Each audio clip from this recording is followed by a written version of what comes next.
Good morning. Welcome to the AI and the Future of Work Congress. I'm Lori Glover, the Managing Director of Alliances at CSAIL. This is, it's not working. Figures, MIT technical difficulties, right? Can we have the slides? Just put our slide up. Oh, wait a minute. Now it did. I'm glad we're getting all of I this know. sorted. We're making all mistakes. Yes. Okay, great.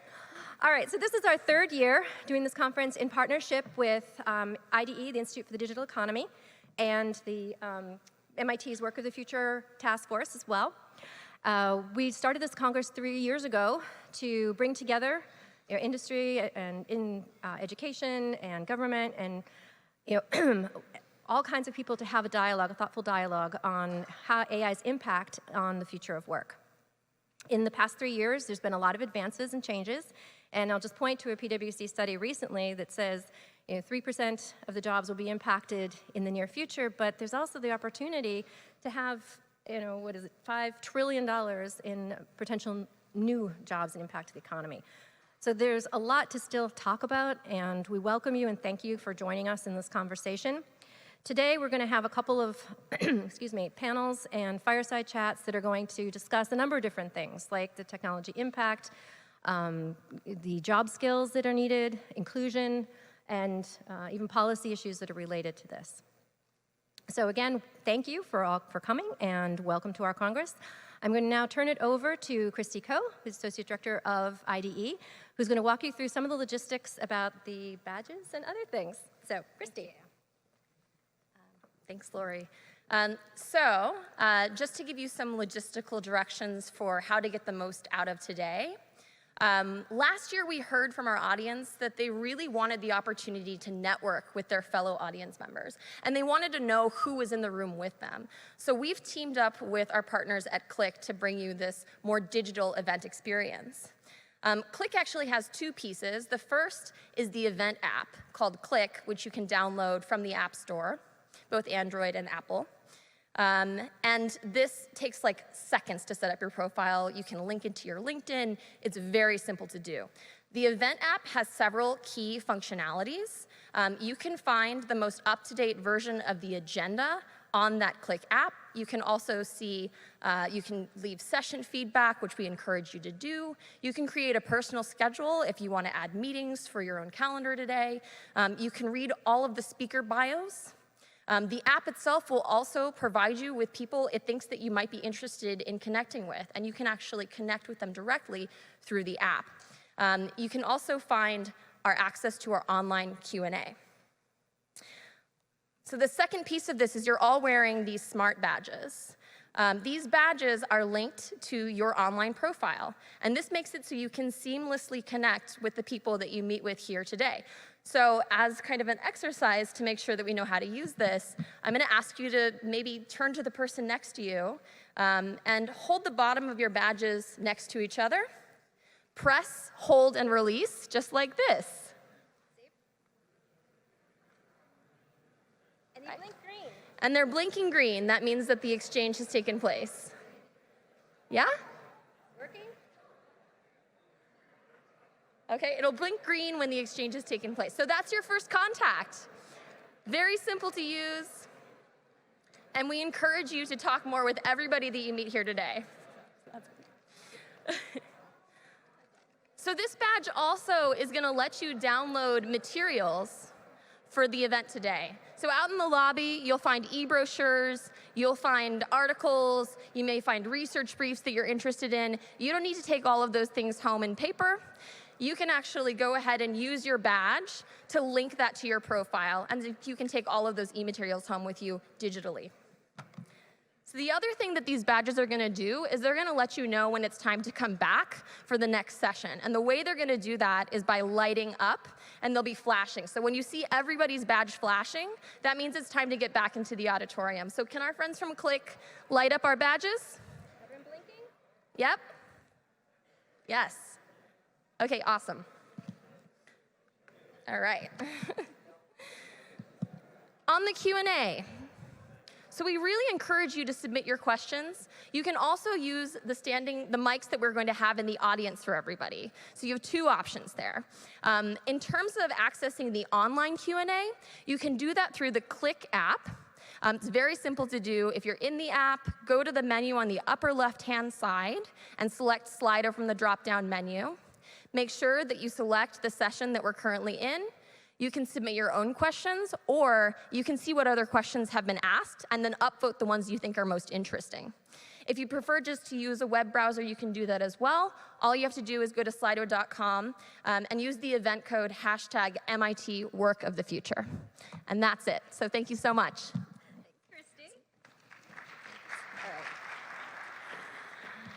So thank you, Christy, covering all the logistics. And now to get us started, it is with pleasure that I welcome to the stage Professor Daniela Russ. She is the director of CSAIL, and she is also the Deputy Dean of Research for the new Schwarzman College of Computing here at MIT. Welcome, Daniela.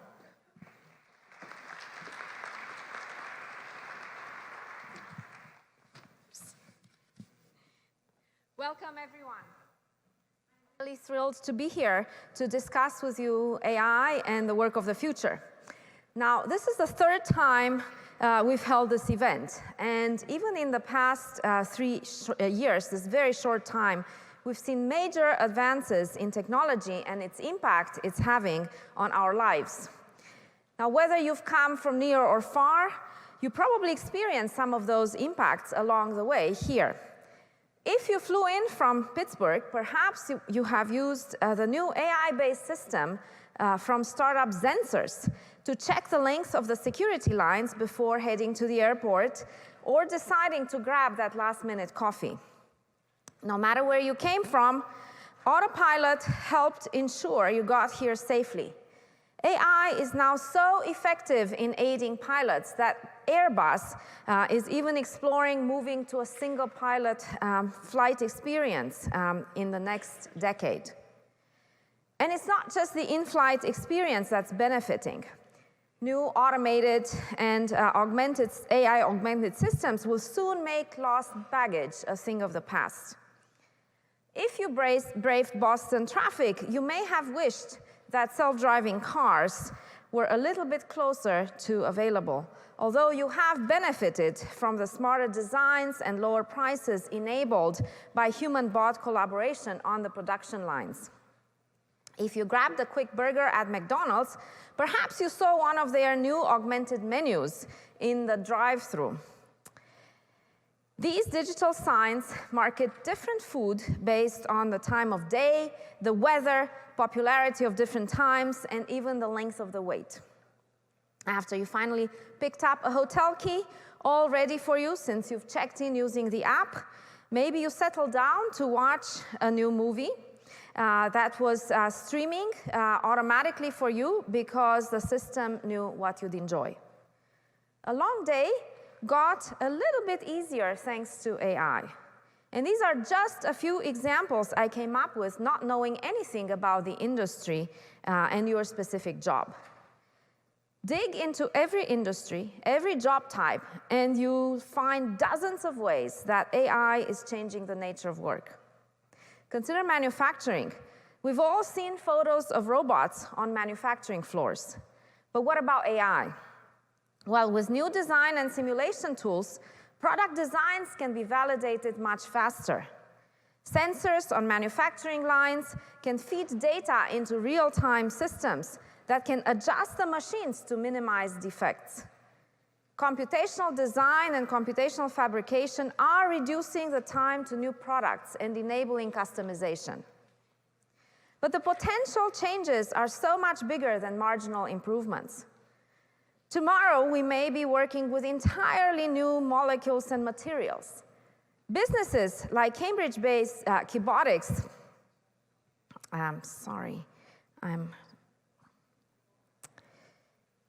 my app has, Jessica, can you help me? Sorry. Businesses like Cambridge-based Kibotics are using AI and robotics to explore, discover, and produce new materials that can help us address massive challenges like climate change and water pollution. With all this potential, it's no surprise that the McKinsey Global Institute estimates that the United States could boost annual manufacturing value added by up to 530 billion over current trends by 2025, and add up to 2.4 million jobs. Now, I emphasize the new jobs because that, of course, is part what everyone is worried about. If you read the news, you found that we're facing the end of work. We will all be unemployed within the next 10 years as a combination of robots and artificial intelligence conspire to take away our jobs. Sure, profits will grow, as will GDP, but none of us will reap the benefits. This may sound alarmist, and I think it probably is, but this fear is very real for most workers. A 2018 study by the Pew Research Center found that between 65% and 90% of those surveyed in advanced economies believe that robots and computers will probably or definitely take over many jobs done by humans. Less than a third believed that new, better-paying jobs will emerge. So who is right? The economists who predict greater productivity and new jobs? The technologists who dream of creating better lives? Or the factory line workers who worry about unemployment? Well, the answer is probably all of them. New technology will make our lives easier in many ways, automating menial tasks and giving us time for meaningful work and leisure. Many of us may live longer, healthier, and more enjoyable lives.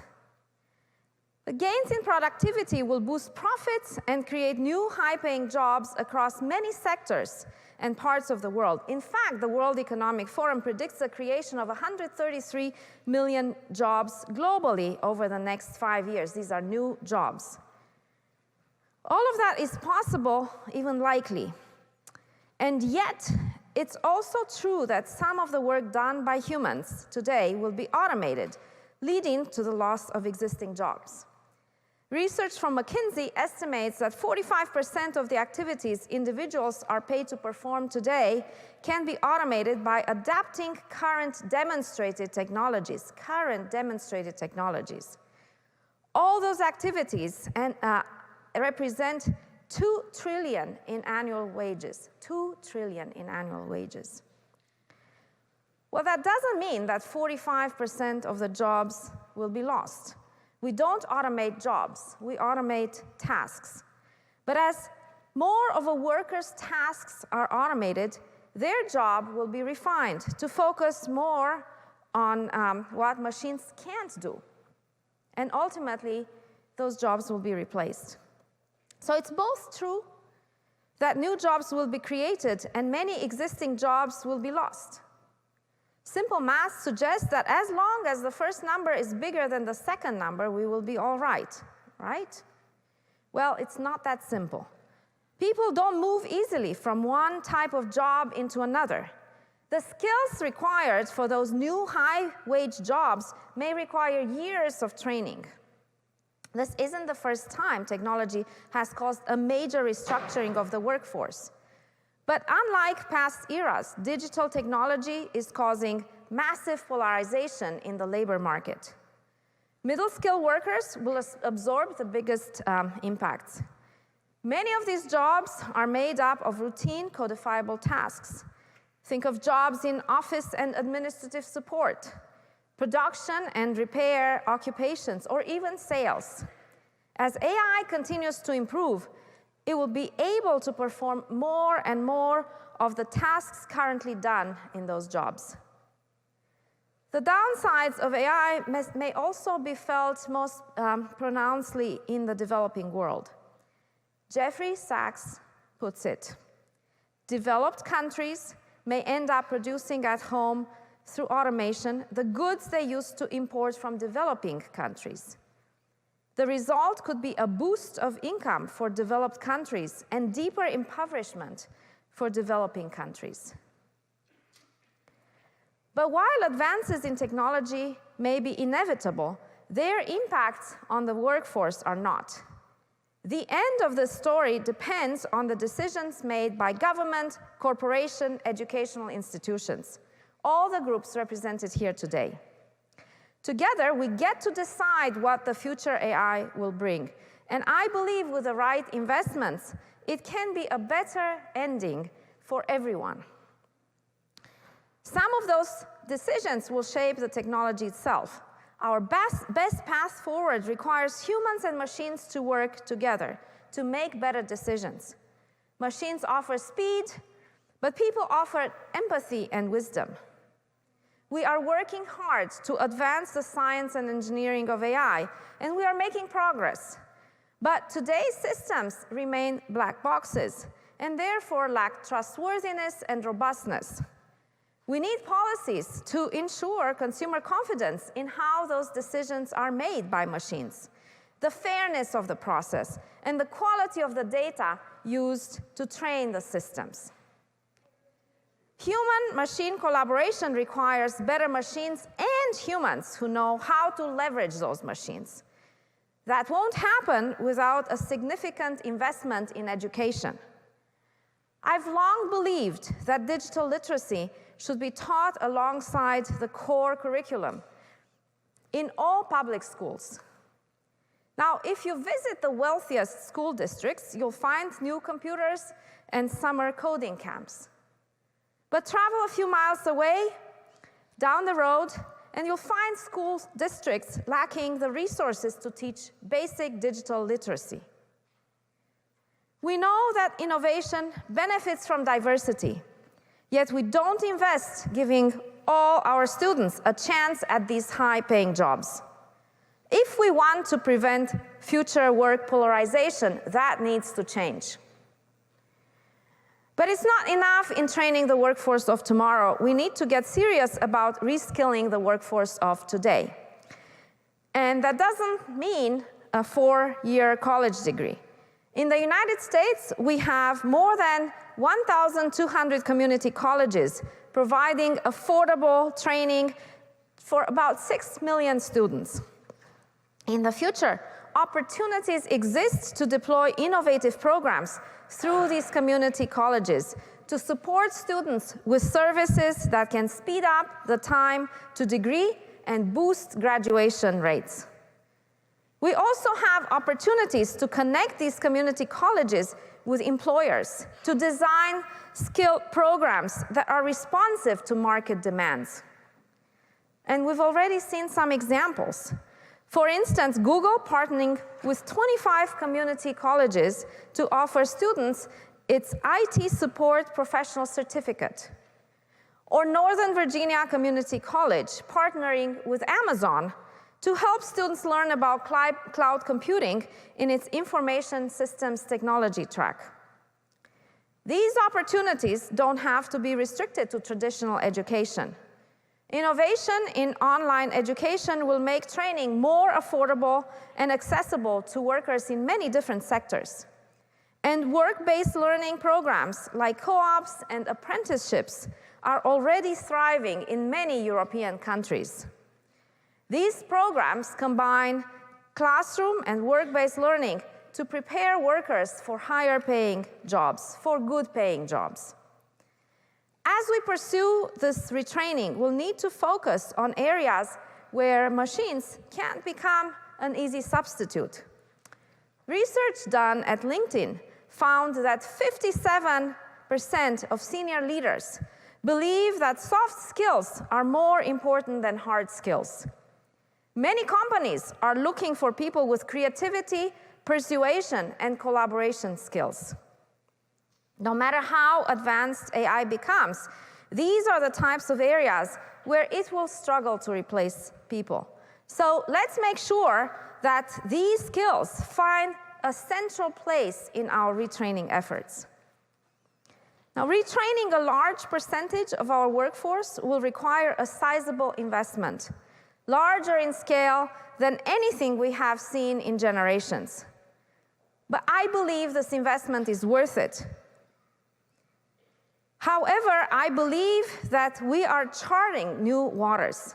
Our understanding of how adults learn especially when interfacing with technology, is still relatively immature. We'll need to hold retaining initiatives to a high standard of outcomes, paying attention to what works and what doesn't, and use that to help direct investments in the future.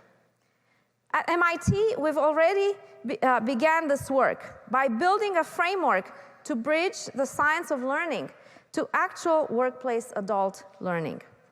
This kind of research will be vital to ensure that these large investments are being made in the best possible places. Now, at last year's event, I described myself as a technology optimist. That's still true. But that optimism doesn't mean that I'm blind to possible downsides of technology. For me, optimism means that I see all the possibilities and believe that our actions will decide which of those paths we go down on. Technology has already improved our lives in so many ways, and AI opens the doors to endless more opportunities. If we make the right choices and the right investments, we can ensure that those benefits get distributed widely across our workforce and across our planet. We have a lot of work ahead of us, and I'm looking forward to hearing your thoughts on how we can do it together over the rest of today.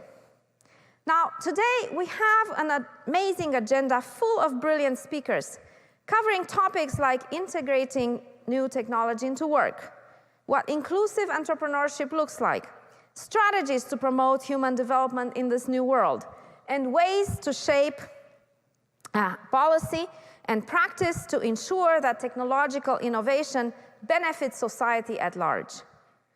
Along the way, we'll share some insights from the work of the Future Report recently released by the MIT Task Force. Then tomorrow, we'll try something new, what we're calling our Unconference Workshop. Last year, we heard from participants that they wanted to play a more active role in co-creating solutions. So we built tomorrow to give you a chance to drive the agenda and share your own thoughts. I'm looking forward to getting started, and I hope you are too. And to really get started, I would like to invite to the stage my co-chair, Erik Brynjolfsson. Thank you.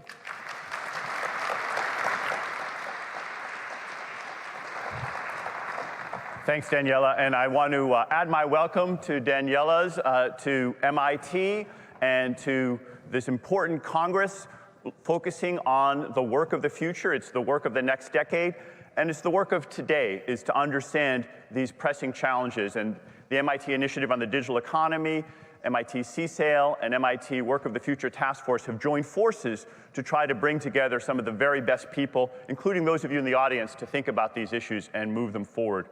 We think it's a really important challenge for society right now, in part because of the amazing wonders of technology that have advanced recently. Machines are gaining the gift of image recognition. They can recognize your friends' faces, or they can recognize potential cancer in a lung. They're beginning to learn how to recognize things out in the street, in the world, and navigate better. Machines are beginning to get the gift of speech recognition and voice. The other day, I was having a conversation with my colleague about intangible assets, and Siri wanted to join in with a few tips and a bit of advice. She wasn't very helpful at that point, but I think we're getting to the point where we are beginning to have simple conversations, and it's an amazing decade-long period, I would say, where we're going from not being able to talk with our machines to being able to understand them. And of course, machines are gaining many other capabilities we're going to hear today. There's a lot of hype, of course, but don't lose sight of the reality that there's some fundamental changes being created in the kinds of tools and technologies we have available.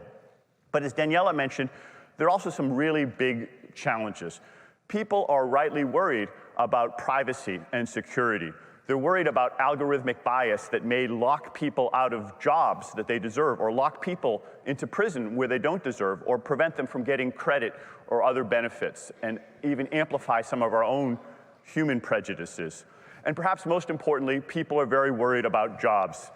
The specter of mass unemployment is in the news almost constantly, and the worry is that these technologies are going to become so capable that they leave nothing for us to do. Now, if you look through economic history, this is not the first time that this has happened.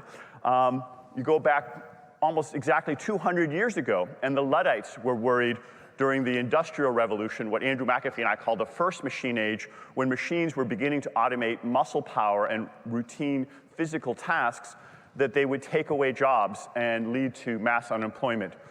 There were similar worries in 1848, revolutions across Europe. In the 1890s, in 1920, 1950, 1970, there were reports talking about the specter of mass unemployment. All the way up to the past few weeks, we see it even in the debates last night. Well, right now we don't have mass unemployment. In fact, unemployment is historically low. So are all those warnings wrong? Should we not pay attention to the concerns? I think that's the wrong lesson to take. The reason that we have made some progress is not because those warnings were wrong, not despite those warnings, but in large part because of those warnings, because people took action to respond to the real challenges that technology brought up. In the 1800s, we introduced mass public education. The United States was a world leader in that, taking children off of the farms and putting them in schools, teaching them to read and write. A lot of people thought that was crazy, but with the benefit of hindsight, we know that was the right thing to do to prepare people with skills that were needed in the rapidly changing economy. Later, we introduced Social Security, we introduced antitrust law, we introduced Medicare and Medicaid, and many other innovations at the public level, innovations by private companies, skilling by individuals, all of which helped us adapt to these new technologies. So going forward, the lesson isn't to ignore or laugh at the warnings, it's to take them seriously. We're going to hear some of them today. What are some of the risks and dangers? We should not assume that a dystopian future is inevitable, nor should we assume that an optimistic future is inevitable. Instead, let me make 3 observations and draw one conclusion from that. AI and other digital technologies are continuing to accelerate. It's just breathtaking. We'll hear more about it today, and here at MIT, of course, is the epicenter of many of these advances. At the same time, our skills, our organizations, our institutions, even our metrics are lagging behind. We're not measuring things correctly, and we're not keeping up with these changes in technologies. That means that simply continuing business as usual is not going to solve this disjoint, this disruption. Instead, we need to reinvent our skills. We need to reinvent our organizations and institutions, and even our metrics. The answer is not to slow down technology, not to smash the machines as the Luddites suggested, but rather to embrace the technology and instead speed up our adaptation, understand what the work of the future is going to be, and start moving to where the puck is going to be. Because these technologies are very, very powerful, but with great power comes great responsibility. So I hope you will join me in working on the work of the future today. Thank you very much.